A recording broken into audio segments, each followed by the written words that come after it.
Hello दोस्तों, नमस्ते, प्रणाम। मैं आपकी संगीता पटेल अपने यूट्यूब चैनल में आप सभी का स्वागत करती हूँ। एक छोटा सा लाचारी गीत है और लाचारी गीत कैसे लगे कमेंट में ज़रूर बताना।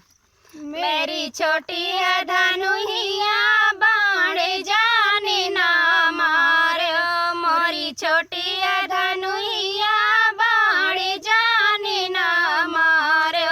एक तना मारे बाग की कोयली, एक तना मारे बाग की कोयली, वो तो बोले सुहावन बाणे जाने ना मारे, वो तो बोले सुहावन बाने जाने ना मारे, तो मारे पिंजरा का तोता, एक तो न मारे पिंजरा का तोता, वो तो बोले सुहेरी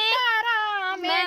जाने ना मारे, वो तो बोले